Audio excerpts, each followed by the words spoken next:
Welcome everyone to the It's a Fit Life Creation podcast. And today's guest is Chris with Amateur Traveler.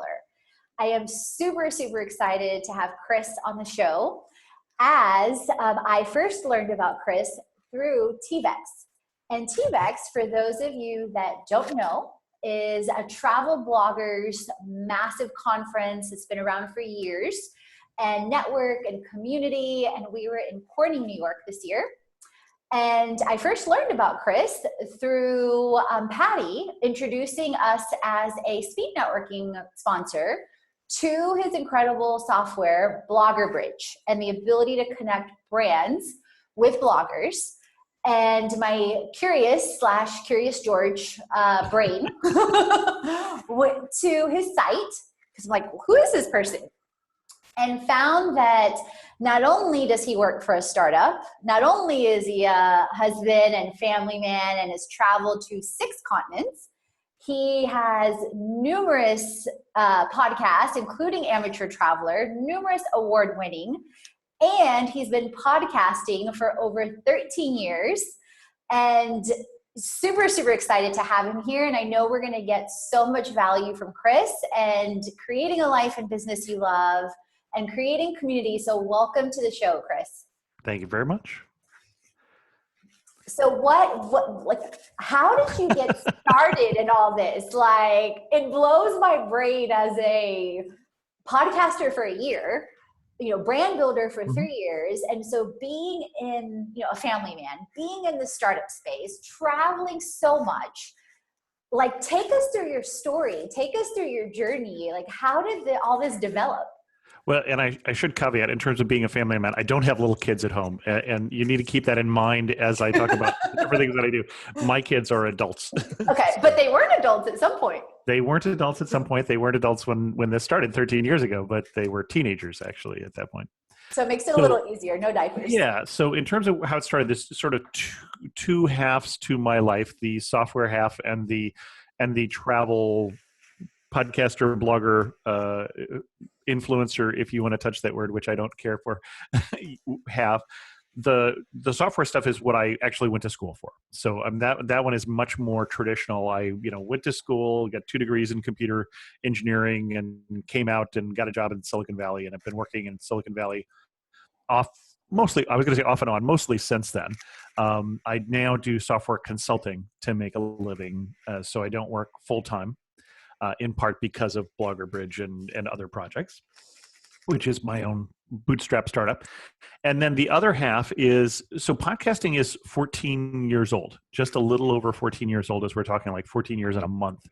And I learned about it very early on. And so I started listening about 13 and a half years ago, a little more than 13 and a half years ago. And I very quickly said, I've got to do this. I've got to do my own podcast. I fell in love with the genre. I still walk around with earbuds in all the time, listening to something on a great variety of things, not always travel, history, travel, grammar, news, just all sorts of things. I love it. I was subscribing to 90 podcasts at one point. Wow. I think I may be down to, 50 to 70, somewhere in that range. So, first you have to admit you have a problem. So your brain is like legit like a supercomputer. Well, and people talk way too slow because I listen to podcasts at double speed, so which is the only way you can consume that much. So I thought about doing a tech podcast because, as I said, that's kind of my background. I thought about doing a Mac podcast or something like that. But Adam Christensen, no relation, almost the same name, yes, had already started the Mac Cast then, and so it's like, well, you don't need 2 Mac shows, which of course they're way more than 2 now. And so I thought about doing a religious show. I actually do one of those now, and then faith focused as well. Yep. Mm-hmm. And then thought about having. Then I had a bunch of friends over for a Memorial Day picnic, and all the best stories were travel stories.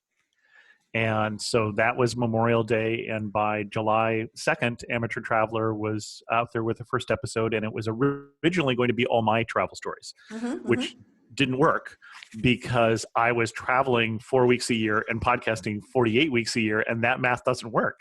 You're like, I've got to do something here to bridge and make it easier. Yeah, I seem to be running out of stories. And I think, but right around that point, somebody who I was working with had pitched me their trip, mentioned to me their trip, but nobody was really pitching me at that point. Mm-hmm. Had mentioned, because I had maybe 100 listeners at that point. And I say, yeah, that's probably optimistic. I know I had 200 by the spring, almost a year in, because there weren't that many people listening to podcasts. It was a lot harder at the time.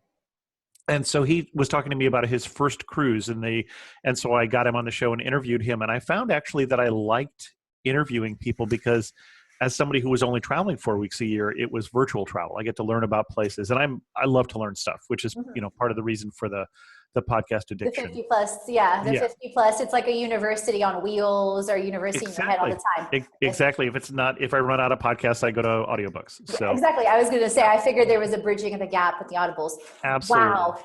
So then the blogging came later, the video show came later, the second travel podcast, This Week in Travel, came later, the third travel podcast, which targets travel marketing and PR people, Passport Travel Marketing and PR Podcast. Can you tell that was named for SEO? That came later, so all of that stuff kind of built up over time. So it sounds like also from a just organic basis, like you started with your passions, and then you realize like different things are opportunities to create more community. Right. And then you were kind of led step by step into, This Week in Travel, into the PR focus, and kind of that angling and that value creation, so to speak, that audience. Partially it's, so each show was somewhat intentionally started with a goal. So Amateur Traveler, I really did have in mind very early on that I could make some money off it, that I could get more travel out of it. There was a podcast expo in October, I want to say, of 2005, the very first one. So I had started in July. So, brand new guy shows up to this expo, introvert, I should mention. Introvert and shy, both of those were true. And so, went to the first party and talked to no one, literally. Wow. Walked around the room, and, basically I've become a functional introvert. I'm much better at small talk and parties these days because I start interviewing people. It's how I deal with being an introvert these days. They're not so scary after all, right? It's kind of, I relate to that too. But so I went to that, and there was a meetup for how to make money on podcasting, and there were 2 of us there. Wow. Versus now it would have been sold out. Yeah, exactly. That would be the most popular session. So that was always an intention with that, as more travel, more money, or something. And to provide something of value to people. That's obviously how you get that.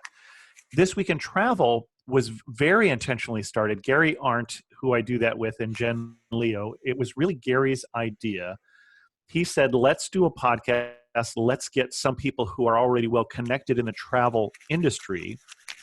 Jen has traditionally provided all our guests, less so today, but certainly early on, she was the one who would bring in the travel editor, the travel writer, because she knew them and we didn't. And the intention was, and we actually had a 4th co-host when we started, that was Chris Elliott, who works now with National Geographic and works with some other brands, but he just got too busy, and so he dropped out very early on. But the idea was, we will get better known among the travel editors and writers by doing a show that is featuring them. And that's one of the reasons the format is somewhat for travelers, but also for travel writers and travel bloggers.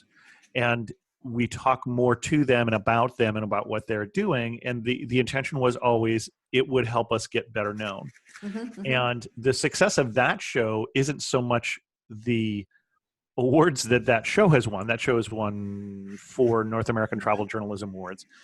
But that, for instance, both Gary and I, 1 year apart, him in 2013 and me in 2014, were named by Travel and Leisure as, in their Smitty Awards, as the best independent travel journalist. Yep, and I saw that on the media kit as well. And so and by the way, since I was named after Gary, and I don't know if they've named anybody since, I think I am still the reigning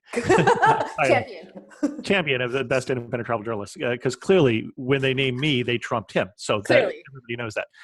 So, but the person who was the person who mentioned me in that competition, because that one you didn't submit for, they just chose people. One of the people who was a judge had been on the show and had learned about me through that show. So that show did exactly what we intended. Yep. No, that's phenomenal. And I love that you're talking about the intention, because it's such a different energy when you start a project with an intention and just different goals with each and every action. But go ahead. Yeah. And so then the fourth podcast, the third travel podcast, was started with the intention. So there's the faith podcast, the Bible study podcast, which I didn't talk about.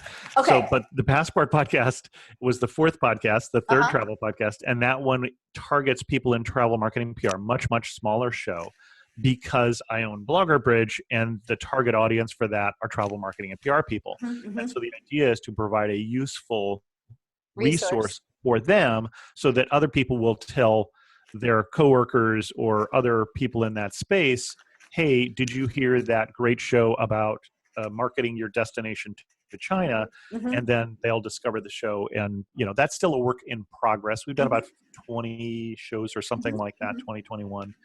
And hasn't yet necessarily led to big bucks for Blogger Bridge or invitations to the PRSA Travel and Tourism Conference or whatever. But that, I think, is sort of a 2-year play, is what I'm thinking. And it's been about a year so far. So we'll probably evaluate it in about a year and see if that's working out. Because it may not. And if it doesn't, then you put the effort into something else, hopefully. Or I think, like, to your point, you evaluate it and sometimes like it shifts directions, and even like a couple of things that you hit on. One, as an avid user now myself for several, I think 2-3 months now on Blogger Bridge. Yep. I absolutely love, so anybody listening out there from a PR standpoint, so major shout out, from a PR standpoint, whether you are a blogger, whether you are, a videographer, whether you are, have a desire to travel, create content, or you're on the brand side, tourism boards, experiences hosting, kind of like we do, just a number of different things that you want to partner with travel bloggers, travel videographers, brands. It is a phenomenal resource. I love, you're welcome. I love the destination flags that we get. So that makes it so much easier. Hey, so-and-so. So for those of you listening, so-and-so is going to be in this destination that you flagged during these dates. I'm just a big believer of working smarter, not harder. And it's super scalable. Then I love the opportunities and listing the opportunities, and it gives the bloggers and influencers and videographers a chance to opt in to an opportunity. And thank you for also, blasting us out via the newsletter as well. So tons of value from, being 2-3 months into a brand new tool. And I can tell you, I've definitely tried over 8. Oh, wow. Okay. So you can definitely feel free to pick my brain. I've tried a number of them from an influencer standpoint to a traveler standpoint to a PR standpoint, campaign. I mean, the list goes on and on. So I love that. And I think you will definitely see more and more people, especially because, as more people are getting into, as a brand and experience standpoint, to that PR kind of focus. And then also wanted to talk about, you mentioned, are you still doing the podcast on the faith basis? Yeah. So that is the second oldest show that I do, probably of all the shows that I do, the most regular these days. It comes out every week. Amateur Traveler almost comes out every week, but Amateur Traveler takes a lot more time. So when I go on vacation, so for instance, I'm about to travel for a month and I'm trying to build up all of the episodes of Amateur Traveler so that there won't be a break when I'm gone. Yes, I can relate. In part because there are new advertisers and I want to make sure that we can serve those ads as those shows come out. And so I may be able to do that, but it's going to, I'm going to kill myself trying to do that. But the other ones I've already recorded. I have to edit and post 3 more before I go. But basically that one will definitely happen before I go. Before you go. I will definitely tune into the faith one as well, because that's something I listen to on an ongoing basis. Right now I'm listening to an Esther anointing book. And so on a number of different things so Audible, not a podcast, Audible, and, a number of different things. So that also piqued my interest, and I'm sure many of our listeners, it will as well. So thank you for mentioning that too. I must have missed that somewhere. So there's a lot of things to keep track of. Well, I can imagine from your standpoint, like your own stuff, and then Yeah, yeah. and then all keeping all the ducks in the row. And by the way, you guys, Chris is super responsive. I sent him an email on a Blogger Bridge email, and I promise you, within less than 2 hours, it doesn't matter what time zone, I have a response. Chris has no life. He lives in this is what we're trying to say. Yeah, well, it's fine. I understand. There was an interesting discussion. So in one of the Facebook group for travel bloggers, Yes. someone brought up the question of what is your goal for how many posts do you try and do in a month? Yes. And, I think the most common answer was 1 to 3 or something like that. And I got on and I said, well, my goal for a month is 4 amateur travelers, 2 This Week in Travels, 2 Passport podcasts, Yes. 4 guest posts, and 4 Yes. original posts or updated posts. And last month I did, well, in the last 30 days, just because of when it fell, there were 5 amateur travelers, 2 passports, 2 This Week in Travels, Love 8 it. guest posts, so more than planned, and 4 new or upgraded posts. And somebody responded with, "What kind of voodoo is this?" So it's funny that you say that, because mine used to be 4, and then I figured out the voodoo, and I figured out, wait a minute, I can do 8 plus this when I start amping up with community, and I start amping up, and we start amping up with people. It becomes easier and easier. So talk about your present, and you just talked about you're going on a month-long trip, which Yep. I just got off of a month-long trip, so I can relate to that. In the episode I just listened to, I know you talked about like Spain in 10 days and having a 2-night rule. Well, after Spain that. in 10 days. So go ahead. That was the trip where we learned the lesson. So if this is Tuesday, this must be Toledo. So talk about your upcoming trip, talk about maybe some of your lessons learned, and what if you were speaking to yourself 14 years ago? Current Chris to Chris 14 years ago. Hey, you are good looking.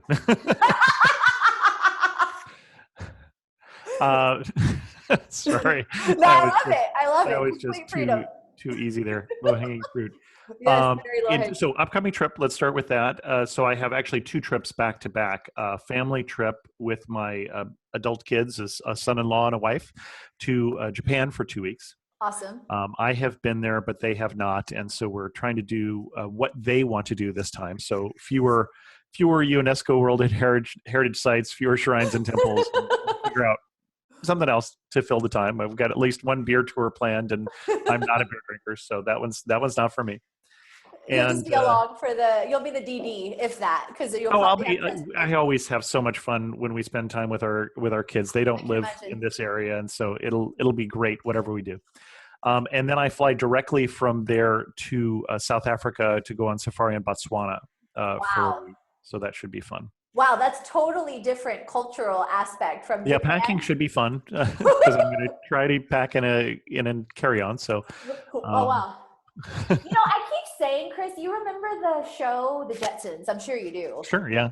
Like, I'm like, why has Judy not yet invented, like, me putting my closet in my pocket? Like, why does this not exist yet? So you've got those trips coming up. Yep.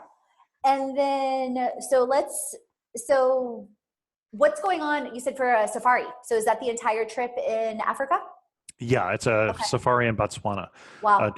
I believe, the Okubongo Delta and to the Kalahari Desert. Wow, that is definitely, a safari is definitely on my list. I have not done that yet. So and that is a press trip. It's partially sponsored. It's an expensive safari. I think some of the flights I'm picking up. Okay. So. Awesome. So what else, like, if you look backward on, lessons learned, wisdom that's now been imparted 13 years later? There are things that I would do differently in, we'd have to pull things one at a time. So with Amateur Traveler, I think a lot of us in the travel blogging space are wishing we had got into SEO earlier. And I have no excuse because I'm coming out of a very technical field. I was, a EVP of engineering and operations for a internet community company for a while. I was a director of engineering at TripAdvisor. So, I know SEO, but there's You're in knowing this space. SEO and there's practicing SEO. That's definitely something I would have done sooner. And there's also things you learned along the way. Part of that is just every blog post, even when it's a podcast episode, needs to take advantage of the fact that it needs enough words there for Google, which I think Google existed when I started. It's a little hard to remember. Twitter didn't, the iPhone didn't. Things have changed a lot in the last 13 and a half years. But Google was there. So that's definitely one of the, practical things that I think of is doing that. I think a lot of the things in terms of like quitting the full-time job was a great big step, and going to contracting, I was a little afraid to do that. I'm still a little afraid to do that. And it's been over 5 years since I've done that. In part because it's feast or famine. Right now, for instance, I have 3 podcast interviews today, but no paid work. And then, just there isn't anything coming in right now from, I'm trying to start some new contracts. And one of the ones I was doing for Time Out is kind of winding down. And in June, it was the opposite. I literally had one day where I was trying to work on 4 different contracts. And it was driving one extreme to the crazy. next, basically. Yeah. So, well, go ahead, because I don't know if you wanted to add anything else to that, but I had 2 questions or 2 comments. Well, the only thing I would say about that is I don't know that I've learned to get over that fear any more now than I did. So I've been at 18 years in venture-backed startups in Silicon Valley. One of them is, 2 of them, I guess, are still around. And one of them was a spectacular failure. We didn't just fail. We made it into Byte Magazine's 20 biggest all-time failures before they also failed. Wow. So literally we're up there with the Osborne computer, if you know who they are, and the Apple III and things like that. You get it. We're going back a ways here. We're going back to the 80s. I'll have to Google it after. When this list came out. But I was working on a pen-based computer in the great pen scare of the late 80s and early 90s. When literally people were writing in the press that keyboards are going away, everybody's going to be using a pen. Turns out not true. But still using them today. Yes, but they did what they needed to do. They sold magazines, and when they writing about what a stupid idea that was, even though they were the ones who were writing about it earlier, that also sells magazines. So that was something I learned back then, and so I, lost that job because the job kind of went away. The company laid off all but 30 people the day I left. And those of us who were leaving were much happier than those who were staying because we knew it was done, and went out and in 2 weeks got 7 job offers. So that's sort of when I got over a lot of the fear of taking the risk, because I live in Silicon Valley. We're a risk addictive culture. Addictive culture in some ways. You wear the number of failed startups you've been at as a badge of honor sometimes.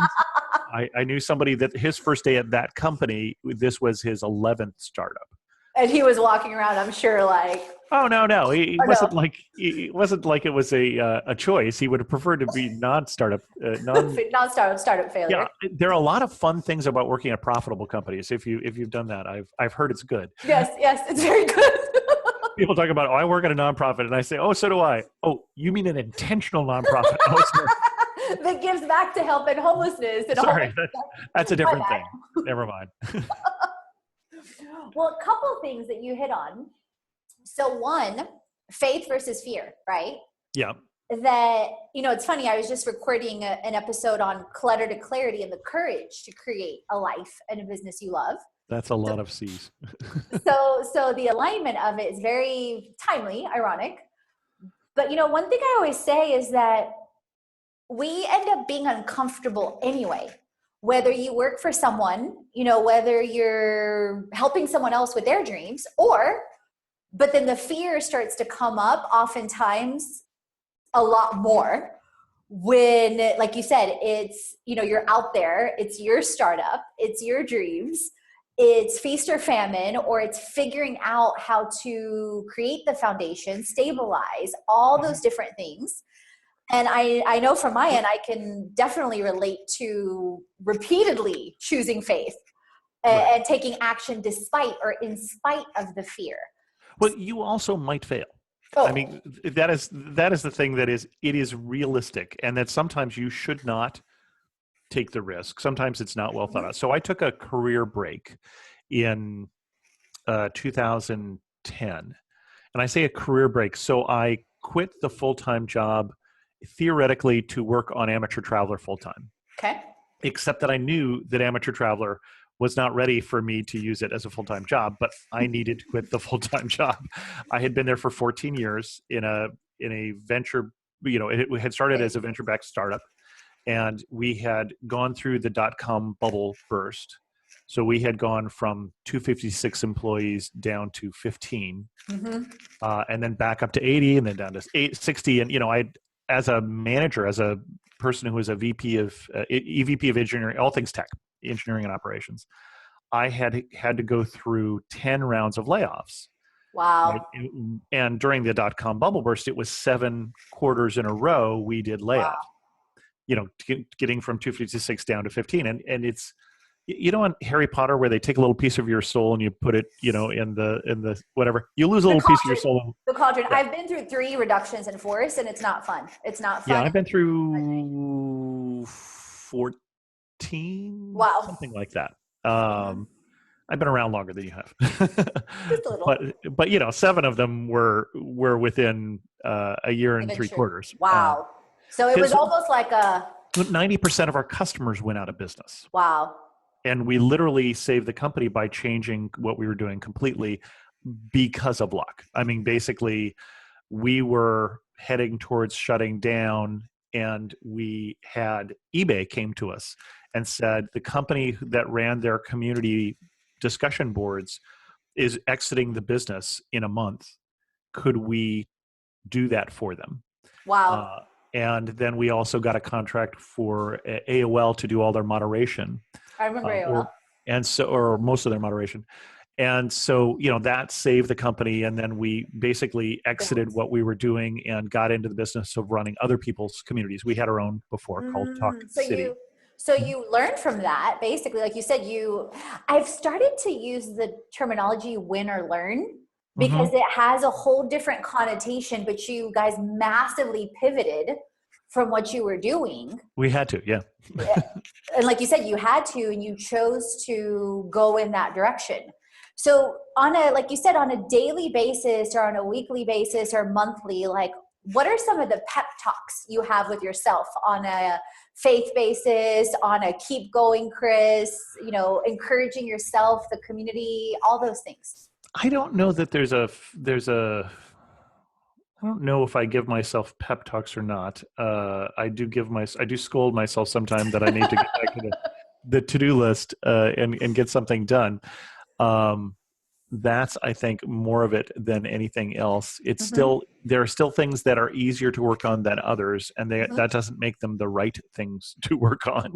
Very true. And so, I live out of my to-do list, and so I know what I need to get done to get, things out on a regular basis, to get that, newsletter for Blogger Bridge has to come out every month. So, all of those sort of things are periodic things in my to-do list, and I run out of a system.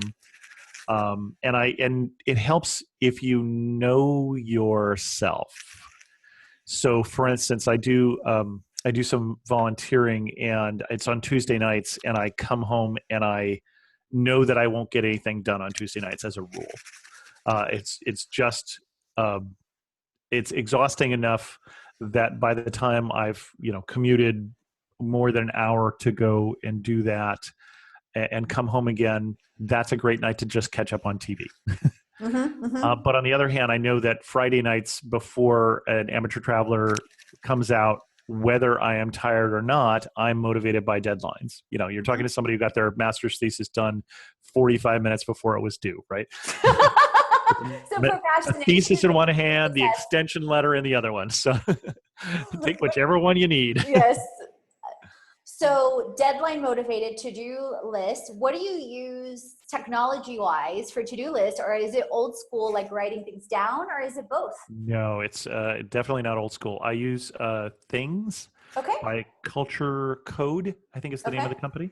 And the big advantage to that for me is that it syncs to all my devices. So when I'm out walking, which is always where I get ideas, or when I'm driving in the car, I can say, hey, Apple device, remember, and that will add Yes. something to my reminders, and I can import that into things. Uh, and then that will show up on my computer. That will sync there automatically, or on my iPad that I'm looking at night when I'm going to bed. And so that is helpful. And then it also has both to-do items and then projects, but you can do a repeated to-do, but you can also do a repeated project, which is helpful for me Deadline because, wise. well, also because like an amateur traveler episode is not one thing to do, it's 15 things to do, right? It's remember to record this, remember to edit the audio, remember to put in the chapters, remember to promote it to the tourism board, remember to publish it, not in that order. So, it's The series of steps. exactly. And I literally go through that every time. It's like, oh yeah, you forgot to do that. So I'll have to look at that one. I use Focus Matrix. I mean, I write things down, but I use Focus Matrix, which helps with like risks and helps like reprioritize all the time. But I haven't heard of things yet. So so you talked about also like feast or famine, and you talked about also like sometimes it's creating value and sometimes it's paid. Well, hopefully it's always creating value. Well, it's always creating value. Yes. Thank you for correcting that. It's always and catching that. It's always creating value, but sometimes it's instant gratification, right? And sometimes it's delayed gratification because it can lead. Usually it's delayed gratification. Well, that's what I tell people all the time because they think, Yeah. being an entrepreneur is this like ultra glamour thing. And I'm like, listen, I have seeds like sprouting now that I started working on 3 or 6 months ago. Like it's usually not instant.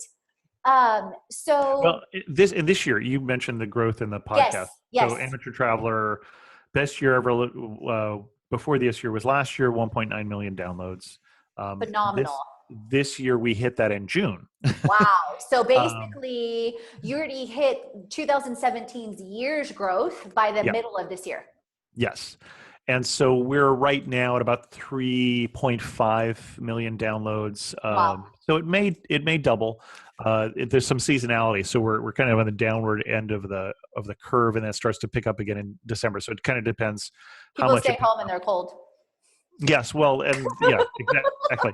They start getting in their planning mode again. But that felt like there are now numbers that make sense for doing some different revenue and some different things with ads that have in progress to try and get more money for the back catalog, because people aren't listening to the newest episode necessarily. They're downloading where they're going, right? So some people listen to every episode, and some people basically, I had one woman say, I'm going to Europe. I downloaded 50 episodes of your show to figure out where to go.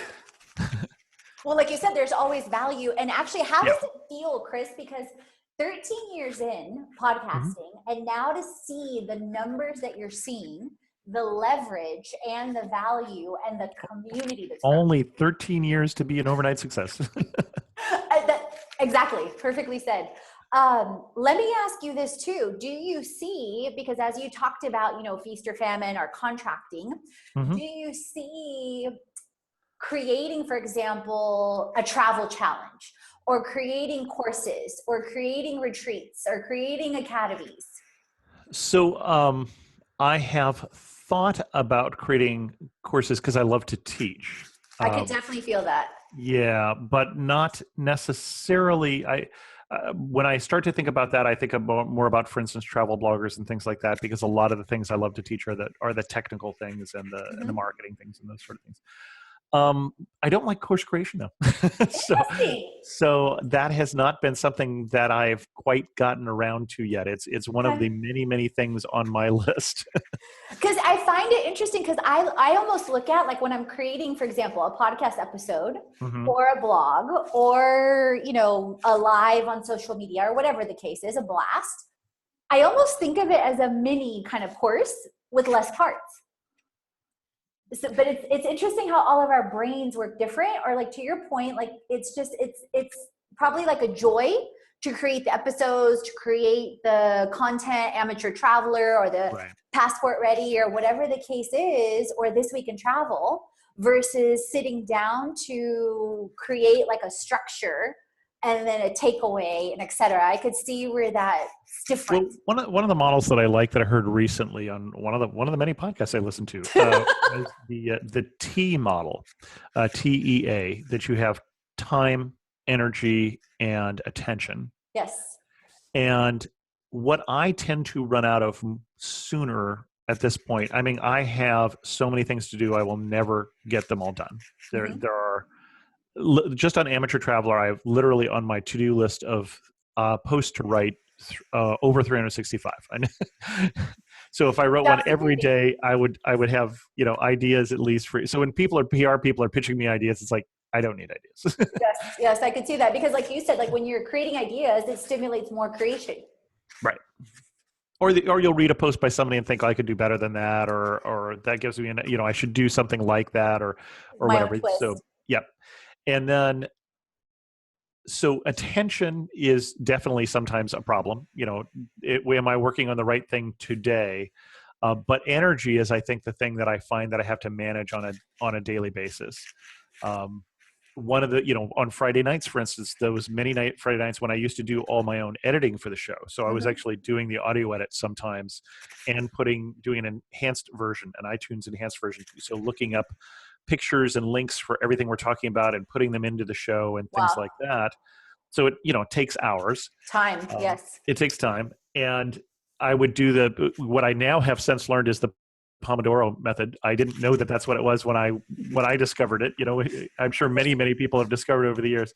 But I would play a game for 5 minutes, and then I would go edit for 25 minutes, and then I would repeat through the evening, because I would be doing this after quite often after 60 hours of work at a startup, because most of the time I've been doing the show, I've been doing this on a top of a full-time job, which was often a startup in Silicon Valley.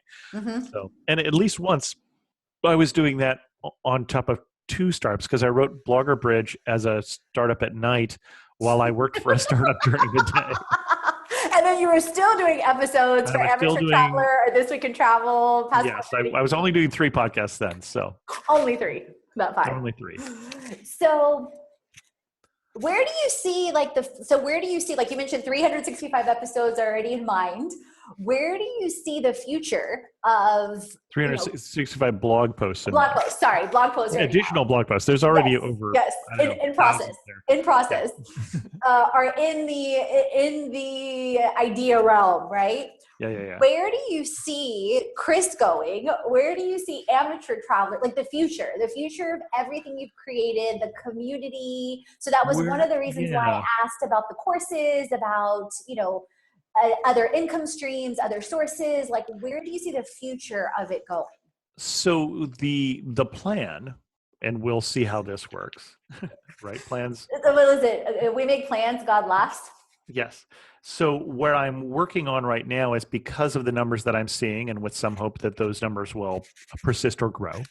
And they're not completely random. I've been doing some things that I think have led to those, like doing a segment for a very, very popular daily tech news show every week, talking about tech and travel to get my name out there on a very consistent basis, which I think is probably the most successful thing I did that's led to this round of growth. Well, and tech and travel from your aspect is phenomenal, because you do tech and travel. That is both my brains. Yeah. Yes. So my intention is to see if I can make sponsorship, just straight sponsorship on Amateur Traveler podcast, a larger percentage of my income. I've engaged somebody I know who sells ads on a lot of podcasts, and only recently has started selling on travel podcasts. He started to sell, so that's picking up already with some other things that are going on. So that is raising the numbers, not yet in the fashion that I need to. I need to get more like 4 times as much revenue from that if I wanted to do less of the software contracting, which is what I'm trying to phase out more. And what that means is selling ads in the way the podcast ads are normally sold is they're baked into an episode. And typically you're only paid for the downloads in the first month. Oh, wow. I didn't realize that. Typically they use the first month's downloads, because most shows, that's when they get downloaded, is the first month. For a show like mine that has a very long tail, so in July I had almost 450,000 downloads of the show. only probably about 50 to 60,000 of those, maybe 50 to 80,000 would be shows that were within a month, were fresh in a sense. The rest were some other show going back a year, 2 years, 10 years. Wow. I guess depending people on were where people were going. Yeah. It's destination driven. And so as I shift the ability to, as I basically am changing some formats so that the predominant format people will be downloading will be the MP3 version instead of the iTunes enhanced version, where you can't insert ads technically. As I do that switch, that one will still be available, but you have to go on the website to get that. And I have other ads on the website, so that's not a problem. Then basically, hopefully I can get more of the revenue coming in for the content that I love doing. Which also leads to more travel and travel pitches and things like that for me. So then, as that goes down, then basically doing less of the software contracting. Blogger Bridge or something like it, entrepreneurial, is, I think, something that I really enjoy doing. I'm working on a couple of those right now. I'm working on some projects. I'm working on some social media tools. Because I wanted them, and then I'm working on some things for some other people right now that we'll see what happens with them. I could see with the software aspect in your brain and just the aspects or the desire to create more time freedom. Yeah. The shifting there. So with the growth in the podcast, to just kind of recap, in basically different opportunities for more income streams there. As it's grown, more software, more travel and tech, to kind of go back to that buzz stream. And I don't know if you're ready to share anything, but as a sneak peek, like what kind of tools? Because like Blogger Bridge, I found great, but because I'm sure your brain is always working, similar in the standpoint, like I always look at, where is there a gap? Where can I fill a gap? Yeah. So right now I do a lot of social media, and I was using Hootsuite to do a lot of my Twitter scheduling, but it wasn't quite working for me the way I wanted. And so I've written and am writing a tool that is already doing all of my Twitter scheduling for the archive of posts. So I post about 6 old posts a day to get out content for older posts that I've done, older podcasts, older blog posts and such. And so that is already being run by a new, yet unnamed piece of software that I have written. Love it. And so I have some other plans for that. So that's definitely one of the things that's in the works. We'll see. Love it. My brain also went to something that you just mentioned on repurposing content. I always tell people repurpose content because there is a good chance that your current and or new audience has not seen it. And Salesforce ran, a study that it now takes an average person 6 to 8 times to see something before they actually resonates and they actually take action. Right. Well, and one of the things that I do on Twitter, and the reason I'm focusing on Twitter, is I also use Twitter to stay top of mind with the destinations. And so when I'm tweeting out the old post about Spain and the show that we did on running with the bulls or something like that, then I'm copying the Spanish Twitter feed on that. Hopefully they will promote it, but if nothing else, I'm hoping they will see that this is somebody who is helping promote their destination. And surprisingly, I would say every week somebody picks up something and sends it out to their audience, or I don't know about every week, but but periodically you'll definitely see a bump in some old episode that has come out. And I mean, the other thing that I'm trying to be more aware of is things like, so my biggest post here on the blog over the last month was about the balloon festival in New Mexico, in Albuquerque. I wrote it last year after the balloon festival, but of course I thought to re-promote it this year before the balloon festival. and especially with some Pinterest promotions. Yes. Did some new pins in there and got that, which is my second best source of traffic for the blog. And that was quite successful. That posts that were written, a year ago basically got 6,000 new reads or something like that here in the last month. And partly it's trying to remember to do that sort of thing of when is a good time to promote the content that you've already written, because when is it going to be useful to someone? Relevant. Right. Yes. And it's staying on top of that from a seasonal aspect, from a Yes. timing event aspect, like what you're talking about with New Mexico, is where it's great when we do it, right? But it's great even when we've got assistants to like kind of ping you or remind you, whether it's a tool, a person, whatever the case is. No, I love that. And I love the repurposing. And I love another thing you hit on is, recreating value, repurposing, but also recognizing the value of other networks and the leverage of them pushing out the content, as well as them looking to you, whether it's a tourism board, whether it's a company, whether it's a brand, to say, oh, Chris already produced this. Amateur Traveler already produced this. This is an easy shoe-in. And I'm sure when you reach out, like, hey, here's an example of something we've already done. You would be surprised how little people take advantage of that. Oh, trust me, I'm not surprised, because I do it all the time and I see where people don't do it. Yeah. And they're wondering, like, why don't I get work? Why don't I get this? Like when I went to Spain. No, I mean how little companies or destinations take advantage of that. Oh, see, that amazes me, because like, I'm like you, like I was posting stuff about Spain, like consistently, Bulgaria, London recently. Yeah. And it's like, here's content.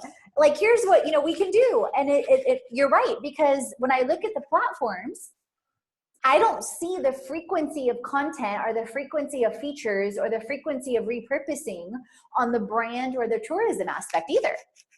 Well, and I think I understand the reason for that. And it's kind of a lesson in there for all of us, in the sense that it is very easy to get caught up with your plans and not be able to react to opportunities. And this is true for us, but it's doubly true when you think about a tourism board who's a government employee and is getting measured on that particular project that they did. There are some that realize that they need to build schedule time in to do this, to have the ability to take advantage of these opportunities. Because someone else promoting your company, someone else promoting your destination has more value than it's someone else buying ads, right? So even if you just, you see somebody promoting you on Facebook, and it looks like it's performing well, throw some money at it, right? Promote that thing, because it will be and there's studies that back this up, right? But psychology. But trying to remember to take the time to do it and to build it into your schedule. I think we all have that problem with, oh, that new thing has come. Do I have time for that? I've got to make the sausage. So, yeah. But to your point, it's the plan, right? And it's like one thing I've gotten to learn over the last 4 to 7 years. It's like, here's the plan, but let me be married to the plan, but let me keep my head in the clouds, but my feet on the ground. Right. And let me be super present and super aware of what's going on, so that I can react, so that I can leverage. I mean, even some of the influencer marketing we've done, that I've paid attention to which influencers work great, which ones don't, what platforms work great, which ones don't, just all these components. And not just that, but you hit on this earlier, the time. Because just because something's not working in a month doesn't mean it's not going to work. Perhaps you haven't given it enough time to catch on. And that's a tricky thing to tell.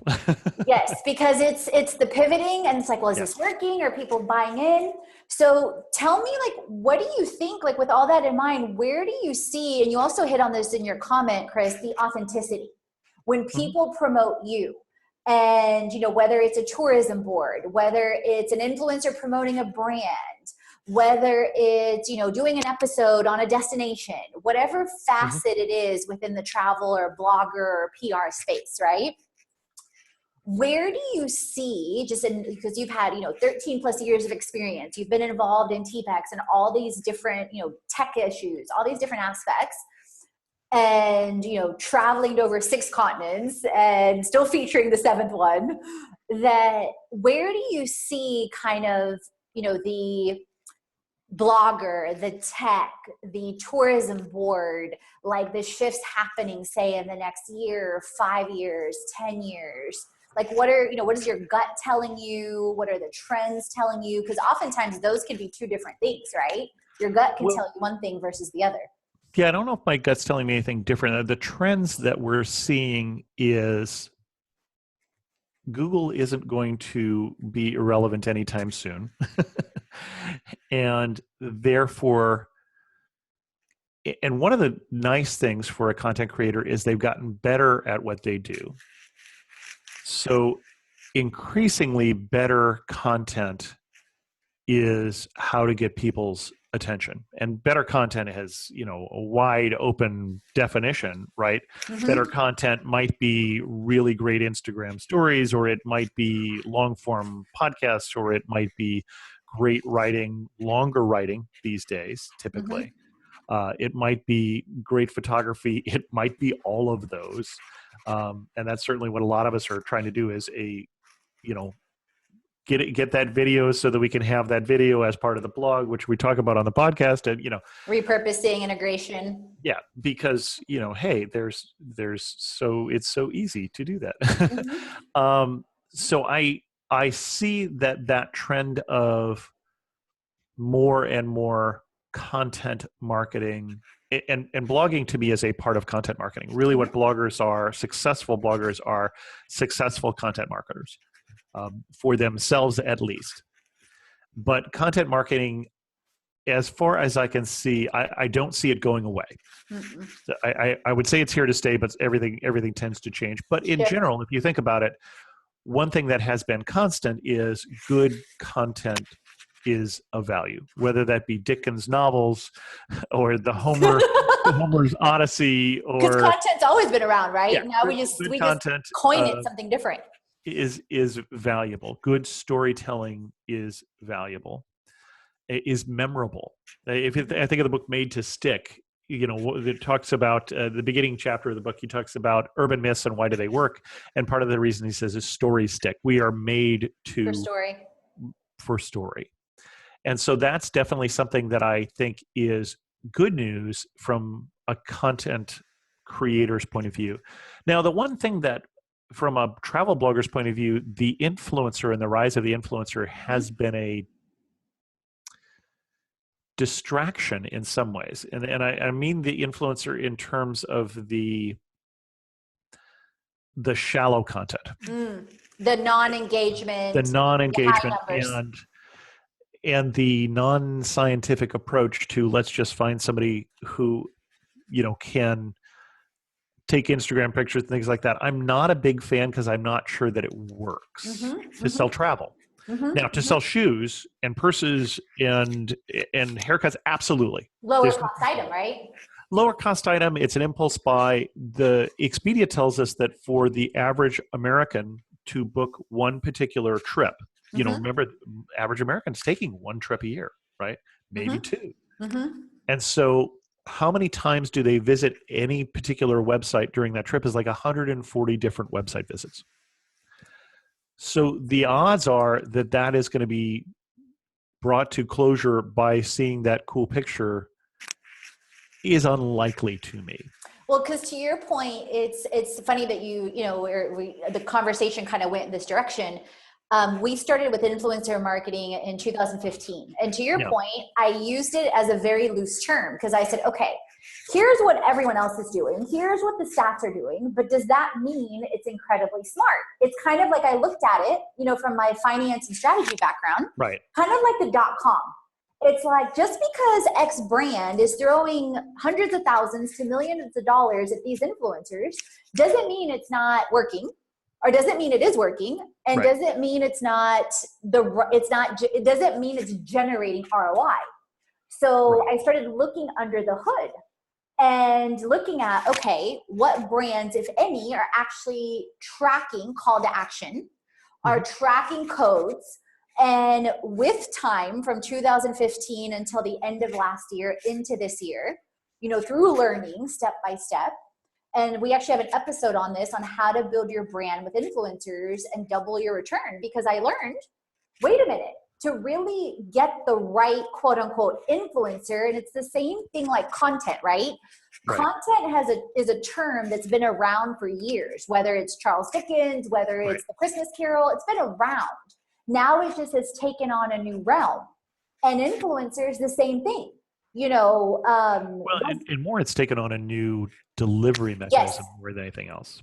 And podcasting is content. Radio is telling stories by the fireside. Right? Exactly.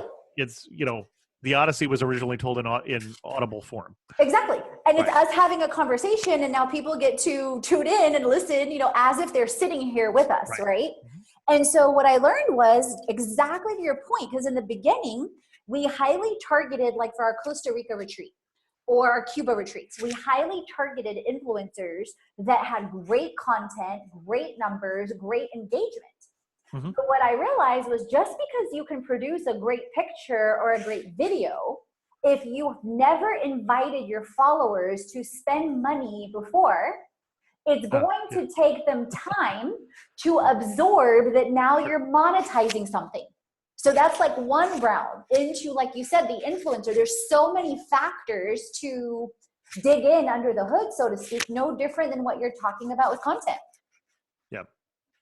So so I don't know what's going to, my guess is we're going to see the trend of people continuing to throw money at the latest thing will continue, whether it's smart or not.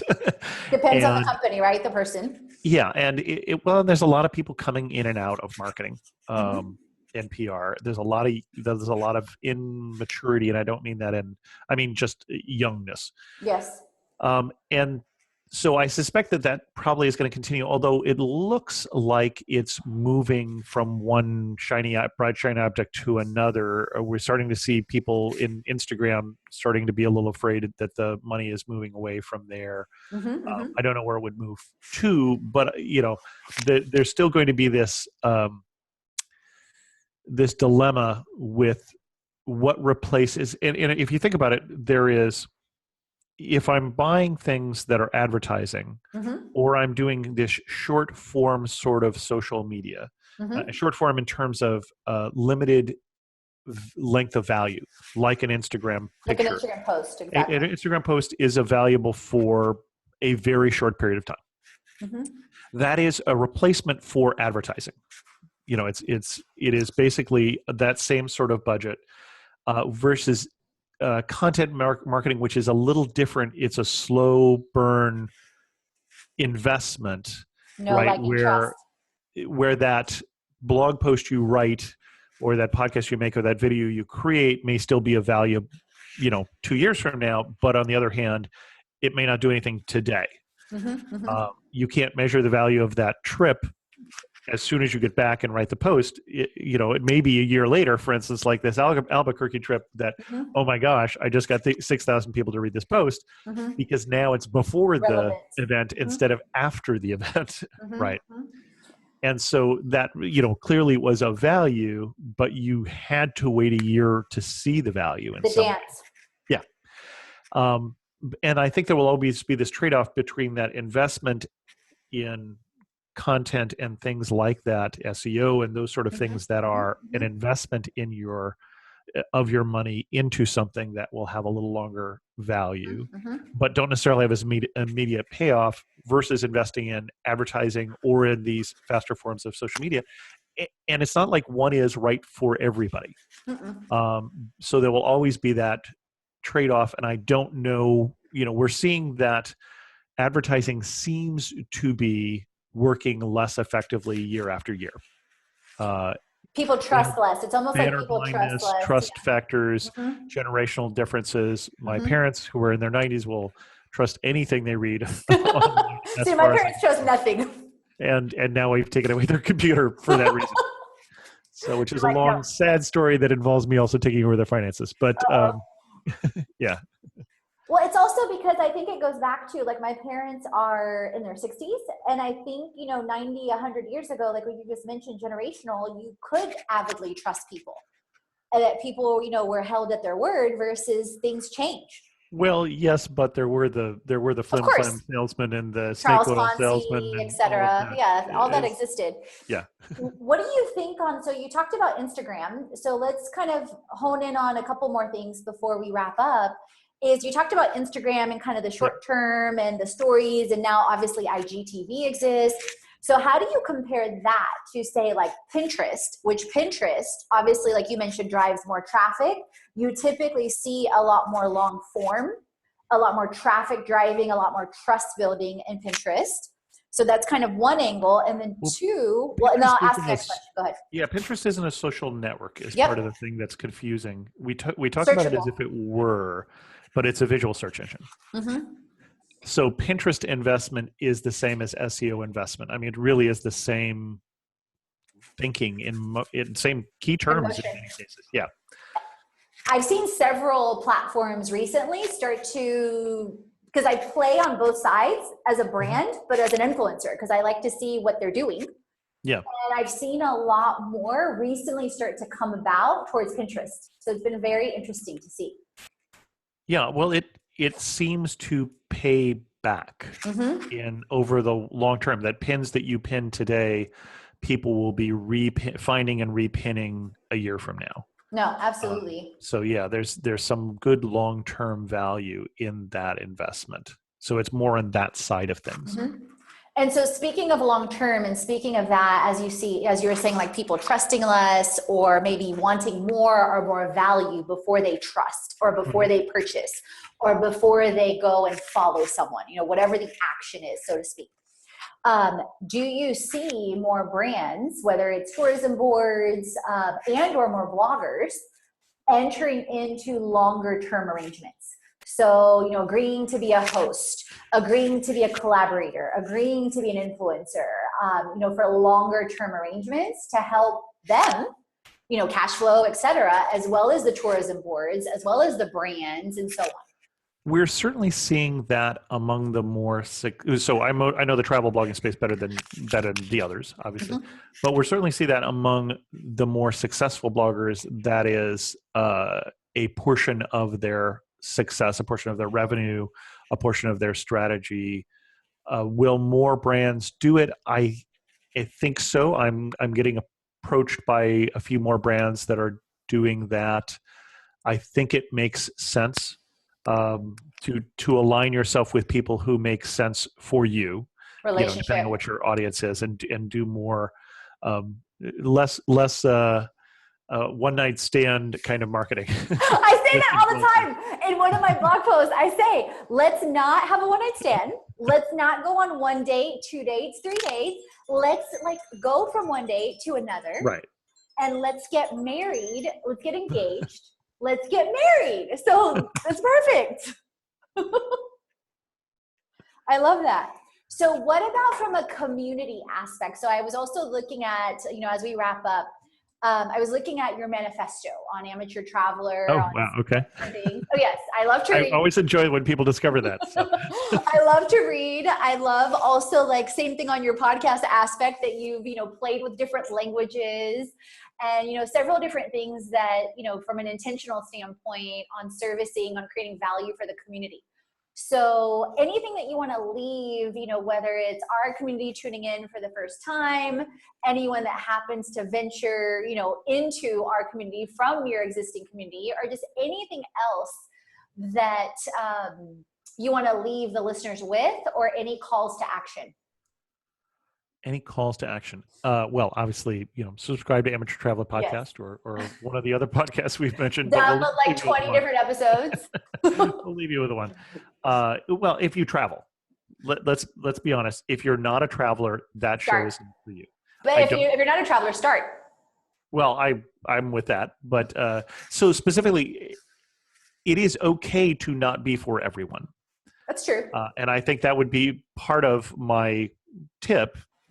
But let's use Amateur Traveler as an example. Don't subscribe to Amateur Traveler if you just want to know about spring break kind of trips, right? If you just want to know about fly and flop kind of trips, fly to the destination, flop on the beach, read a book. We don't talk about that. It's not I've that never heard that term Oh, before. I got it from Mary Jo Manzanares. I love it. I was like, wait, what? What's fly and flop? Like I like flop, the plane didn't make it? What happened? No, I love that term. It's such a descriptive term. Oh yeah, We I'm not a fly talk and flop. about more culturally engaged, historically engaged, sometimes Quirky. culinarily disaged, depending on who we're talking to. But we're trying to talk about what makes one destination different from another. So we don't talk about the kind of trip where you go to a Club Med and live inside your bubble to try not to have any change. No. If that's what you do, that's great. You're not my audience. I'm not your podcast. Exactly. And that's, I think, part of getting successful is realizing who you're not for. And it's okay to be not for people. It's okay to have people not in your audience and be true to yourself and be where true to you want to yourself. grow and who you want to serve. I absolutely I don't think you can really be of value to a community if you're trying to make your community everybody. No, yeah, it's true. Like to your point, it's part of that process or part of that transformation is deciding, right? Who you are, Right. who you're for, who your brand is for. So I love that you honed in on that. And the fly and flop, that's I going to did stay with me now. a survey at one point, and the listeners of Amateur Traveler came up being scarily educated. I can see that with I your was really background. surprised, and I thought about it. I thought, well, yeah, if you're not a little nerdy, I probably turned you off when I was telling you. Did you know that old Kinderhook, New York, where Martin Van Buren is from, that's where we get okay from Martin Van Buren signing his signature with Martin Van Buren, old Kinderhook or okay. Somebody just told me that. Who just told me that? That's so freaky. Like you're the second person. It was my Airbnb host. Oh, that's funny. In Casa de Favels, Carlos. So if you don't like that kind of nerdy things, I'm not your guy, and that's okay. No, so perfect. So actually on a nerdy aspect, Chris, so how many degrees and how many industries have you played in? How many degrees do I have? Just 2. I have 2 Okay. degrees in computer and systems engineering. Because you mentioned a PhD earlier, so I picked up on that. No PhD. Masters. Masters. Okay. You said masters in engineering and bachelor's. Yeah. See, we're definitely here because same thing. I got my master's degree, other certifications, and obviously I love to learn constantly. Oh, I'm definitely a lifelong learner. But when I talked about staying on for my PhD, my wife said she would send me postcards from California. So there is a hard line there. She was kind of ready to move on at that point, and I did enough study of my master's where I did a thesis. I mentioned thesis. Yes. So to know that I don't love the R&D, I like D. I'm not so much an R guy, and so that's one of the. It was nice going for a master's and realizing that while I like to teach, I don't need a PhD. Yep, I can definitely relate. Let me ask you this: have you ever taught like at a university level? Only short courses. Okay, same here. And to your point, I found it fascinating that so much curriculum and so many that teach in the university setting haven't had the real world experience. So there's like back to the R and the D, there's like a disconnect with the D oftentimes. So no, it's very interesting. But so you talked about the honing in on your audience. You talked about serving, who aligns, and nerds rule. That's my philosophy. I'm definitely a nerd. I can definitely spend hours, like you talked about SEO or like edits. I mean, I can spend hours upon hours, literally like hold in my own little world, like playing or learning stuff. Like, oh yeah. I mean, time vanishes literally. And then community. And then anything else is for obviously downloading Amateur, downloading any episodes of Passport Ready, of This Week in Travel, and anything else specific or anything else from an aspect of maybe any ideas that you're wanting to get or maybe any other like things that would be useful for you, like to get value or anything else? Nothing off the top of my head. Okay. So thank you so much for your time. We so appreciate it. It's been an absolute pleasure talking to you. And as a recap, if you don't follow Amateur Traveler, you can go and follow a number of different social media networks through the website directly, as well as downloading episodes on any of the podcasts, as well as if you are in PR or wanting to explore PR, Chris's Blogger Bridge tool is amazing. TBeX is another resource of how I learned about Chris as well. So shout out to Patty and Rick and the TBeX team as well. And thank you so much for being here. And thank you so much for sharing your wisdom and your insights and travel with us, Chris. You are welcome.